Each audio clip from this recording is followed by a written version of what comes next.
First time ko pa lang po nag-loan sa Mabilis Cash guys, pero tingnan nyo ang in-approve sa akin guys. 7,000 pesos. Napasok agad sa aking account guys, sa aking Union Bank account. Tingnan nyo guys.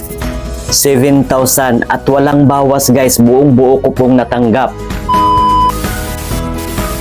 Hi guys, magandang araw po sa lahat. Ito pong muli si Melvin and welcome back to my YouTube channel. Sa video pong ito ay ibabahagi ko po sa inyo ang aking experience sa pag-apply sa cash loan app na ito. Ito po ang Mabilis Cash. Alam nyo ba guys, first time ko pa pong nag-apply sa cash loan app na ito guys. At na-approve kaagad ako sa halagang 7,000 pesos. At take note guys, na-cash out ko kaagad. At wala pang 2 minuto ay nakapasok na sa aking bank account. At wala po siyang bawas guys, buo ko pong nakuha at buo ko pong natanggap ang 7,000 pesos. Napakababa pa ng interest guys at may pagpipilian pa po tayong mga repayment plan. Mula 2 terms hanggang 4 terms at 15 days ang bawat termino. Isa po ito sa mga nagustuhan kong cash loan app guys na na-applyan ko. Kaya sundan nyo lang po at tapusin ang video ito hanggang dulo dahil ipapakita po sa inyo kung ano ang mga kailangang fill upan natin sa form. At ipapakita ko rin po sa inyo mula sa aking pag-apply, mula sa aking pag-fill up ng form hanggang sa na-approve ako. Disclaimer lang po, ang video ito ay hindi po sponsored ng Mabilis Cash guys ha. At hindi rin po ako expert sa anumang mga online lending application system. Kaya kapag nakaranas na po kayo ng mga system error sa inyong application, ay direkta na lang po kayong makikipag-ugnay doon po sa mga customer service ng online lending company. So, let's go! Bago po tayo magsisimula, sa mga di pa nakasubscribe sa aking YouTube channel at sa mga bagong pasok pa lang po, pakiclick nyo yung subscribe button na nasa baba at pakihit na yung notification bell para updated po kayo sa tuwing may bago na naman akong mga reviews, mga honest experience sa mga online lending application. So, let's start! Ito, panoorin nyo.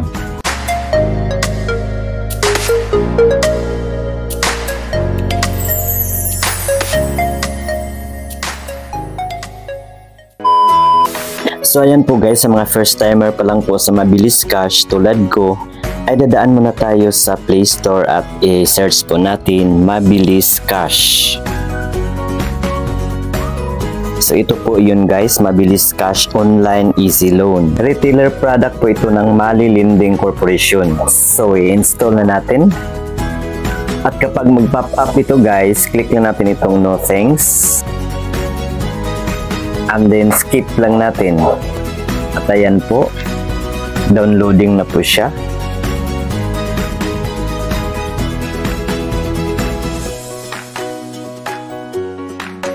So ngayon, i-open na natin.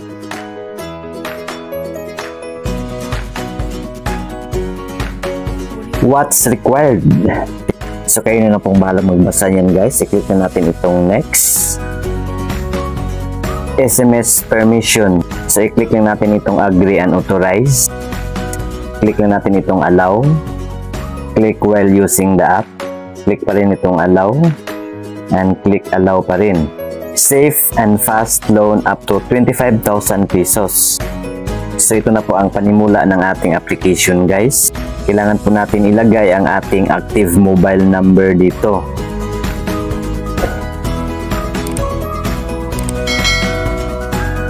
And then, i-click po natin itong get para makareceive po tayo ng verification code na ilalagay natin dito. And then, i-click natin itong next.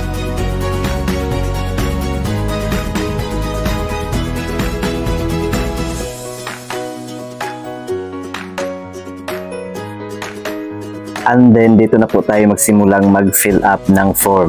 At ito na po yung mga personal information na ating ilagay dito sa form. Magsimula po tayo sa ating basic information tulad ng ating pangalan, middle name, ang ating apelyido, kasarian, ang ating date of birth, ang ating educational level, kung ano po ang natapos natin, ang ating marital status. So kayo na pong bahalang pumili dyan. Ano po purpose natin sa ating pag-loan. Ang pinili ko po dito guys ay itong running a business. Next po ang ating active email address. Next po ang ating residential address. At ilang taon na po tayong nakatira dyan sa ating tinitirhan. At dito sa baba guys, may mga optional information. When it say optional, pwede natin lagyan, pwedeng hindi. Pero sa akin guys, nilagyan ko lang dahil may note dito sa baba na kapag fill upan natin itong optional information ay may chance na i-approve ang ating application. So ito po yung mga optional information guys. Ang una po dito yung type of residence. Kung ano ba itong tinitirhan natin. Own ba? Nagre-rent lang ba tayo? Rental housing or other? Next po, kung may mga credit cards po tayo, ang nilagay ko po dito 0 dahil wala po akong credit card. Next po, number of children, kung meron. Next po, kung mayroon po tayong alternative phone number, yes or no lang po dyan ang pilian natin. Next po, ang kumpletong pangalan ng ating nanay sa dalaga pa. At pagkatapos nating ma-fill upan ang page na ito guys, i-click lang natin itong next. Next po ay mag-selfie po tayo. Ito po yung pamamaraan nila sa pag-selfie guys. So kayo nilang pong bahalang magbasa sa mga instruction guys. At pagkatapos nating mabasa at maintindihan, i-click natin itong next. And then click while using the app. At sundin lang natin kung ano ang ginawa ng bata dito sa baba guys. And then kusa lang po itong magka-capture kapag nagawa natin yan. At ayan po, successful face recognition. Next, dito na po tayo sa step 2, ang ating contact information. Sa ibang lending app nito guys, ang tawag nito ay character reference.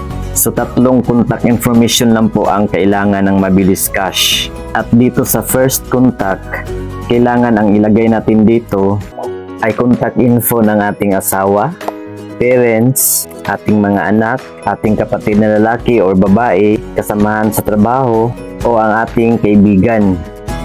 At dito sa pangalawang contacts at sa pangtatlong contact. At pagkatapos natin mapilapan ito, i-click na natin itong next. And then dito sa next step guys, ay kailangan nila ang ating working information tulad ng ating job type. So ang pinili ko po dito ay ang itong business owner. So kayo na lang pong bahalang pumili sa mga job type dito na nakasulat. Next po ay ang ating payroll period. Anong period ba ang ating sahod? Next po ay ang ating next payday. So kayo na pong bahalang pumili dyan kung kailan ang sahod nyo. Next po ay ang ating total monthly income. So kayo na pong bahalang maglagay sa inyong total monthly income. Mas okay po dito ay yung mas malaking halaga ang ilagay natin dito. Next po, kung ilang taon na po tayo o ilang taon na po ang ating pinagtatrabahoan or ang ating business. Next po ay itong loan status. Siyempre, ang pipiliin natin dito ay itong no loan to prove na wala po tayong ibang loan. So, hindi na po magpapa-up itong total loans guys kapag ang pinili natin ay yung no loan. So, nakaskip na po ito guys. Next po ay ang company location. Anong address ang pinagtatrabahoan natin or ang business natin. And then, i-detalye po natin dito sa baba ang address ng ating business or ang ating pinagtatrabahoan. At may optional information na naman dito sa baba guys. Nilagyan ko pa rin ito guys para may chance po tayong ma-approve. Ang pangalan ng ating pinagtatrabahoan at ang contact number. At pagkatapos natin ma-fill upan, i-click lang natin itong next. So ito na po ang last step ng form guys, ang ating ID information. So ngayon, mamimili na po tayo ng ating ID type. I-click lang natin itong box para makapili na po tayo. So ito na po yung mga valid ID na tinatanggap ng Mabilis Cash guys. At may mga recommended type of ID pa dito guys, itong 4. Na kapag ito raw ang masubmit natin, ay may chance daw na mataas ang ating credit limit. PRC ID, SSS ID, UMID, at Postal ID. So yun lang pong 4 na inirecommend nilang ID type. Itong the rest, itong nasa baba, ay pwede pa rin ito guys. Tatanggapin pa rin nila ito. Itong passport, driver's license, national ID, TIN ID, at voter's ID. So ang available sa akin guys ay itong driver's license. So i-click ko lang yan. And then ilagay po natin dito sa baba ang ating ID number. And then picturean na po natin ang ating valid ID. Unahin natin itong sa harap.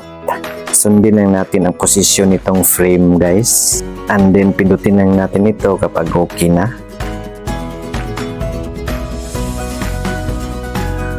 And then i-click natin itong check. Next po ay ang likod naman ng ating ID ang pipicturean natin.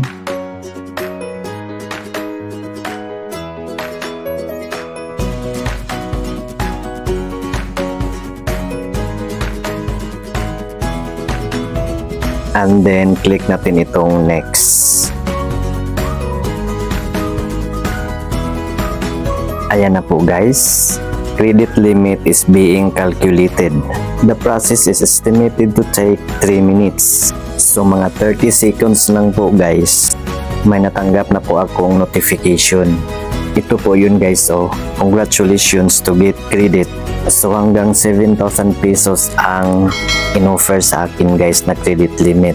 At ayan na po, yan na po nakalagay sa aking dashboard. Mula 300 pesos hanggang 7,000 pesos ang maaari kong uutangin. At may pagpipilian pa tayong repayment plan guys. Itong 4 terms ba? Meaning, 4 na hulugan po nating babayaran. Itong 3 terms ba? At itong 2 terms. At ang isang term nito guys ay equivalent po sa 15 days. So ang pinili ko po dito guys ay itong 4 terms. So every 15 days po ang due date ko nito guys. At dahil 4 terms yung pinili ko, so 2 buwan ko po ito i-fully paid. At napakababa po ng interest guys.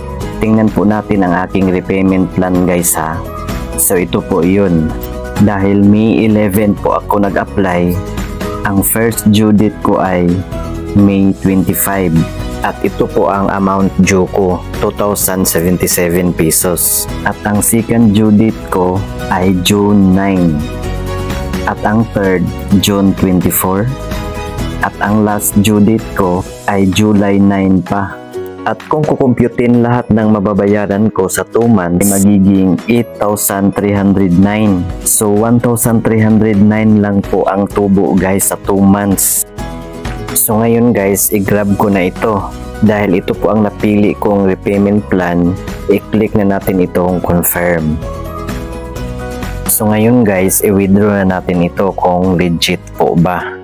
I-click lang natin itong withdraw. Add payment method. So mamimili na po tayo ng payment method kung saan natin i-transfer ang ating inutang dito sa Mabilis Cash. At kapag itong e-wallet ang pipiliin natin, ito lang po ang available nilang e-wallet.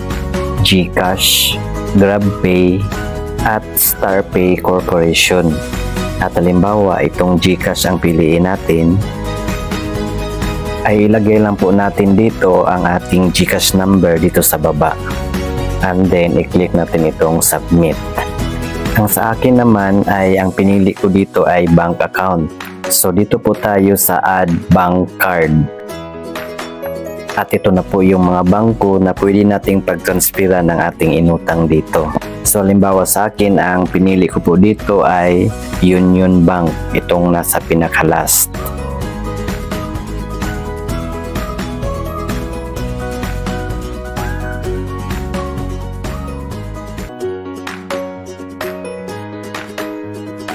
And then ilagay po natin dito sa baba ang ating account number. At kung maaari guys, ay sa atin po talaga yung account na nilagay natin dito para hindi magka-averya ang ating transaction. Pagkatapos nyan guys, i-click na natin itong submit. So ayan na po guys ang ating loan confirmation. Loan amount 7,000 pesos. Loan term 4 terms or 15 days per term. First repayment date, May 25, 2024. At ito na po ang aking repayment amount, 8,309. And then ang aking payment method, Union Bank. So ngayon, nakadecide na po ako I-click ko na itong confirm. So ayan po guys, under review pa daw po ang aking application. So medyo kinakabahan pa ako sa part na ito guys. The review process may take up to 1 working day. Please be patient. And so ito na po guys, pasado po ang aking application. Please be patient. We are paying 7,000 pesos for you. Please pay attention to your account information. Alam nyo guys, kinakabahan po talaga ako sa oras na to dahil baka hindi pumasok sa aking account. So alam nyo guys, wala pang isang oras guys, chinek ko po ang aking Union Bank account ay may laman ng 7,000 pesos guys. Buo ko po talagang nakuha at na-receive yung 7,000 pesos. So legit po talaga siya guys, promise 100% legit po siya. Akala ko nga matagal pumasok sa account ko kasi Saturday pa nga ako nag-apply guys. Araw po ng Sabado. So 1 working day yung sinabi sa note. So sa Monday ko pa sana ito makukuha. So real time pala itong mabilis cash guys. Kahit weekends ay pwede pala tayong umutang dito. So ngayon guys, ipapakita ko po sa inyo ang aking mabilis cash dashboard kung may repayment details na bang nakalagay.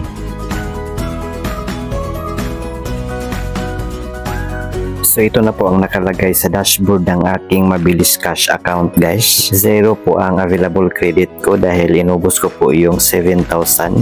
And then ito na po ang aking repayment details. I-click ko lang itong pay guys. So ito na po aking repayment details. Wala pong nagbago, ganun pa din. So uulitin ko, legit na legit po talaga. Nagustuhan ko talaga itong cash loan app na ito. Para sa susunod kong tutorial video ay tuturuan ko po kayo kung paano bayaran ang ating utang dito sa Mabilis Cash. So yun lamang po guys, sana may natutunan po kayo. Paki-like na lang po sa video ito kung nagustuhan nyo or paki-share na rin sa iba para may idea din po sila. At para sa iba pa pong mga katanungan, pakisulat lang po yung mga tanong dyan po sa comment section sa baba. So yun lamang po guys, see you again sa next kong tutorial video. Salamat sa inyong panonood. Goodbye. God bless.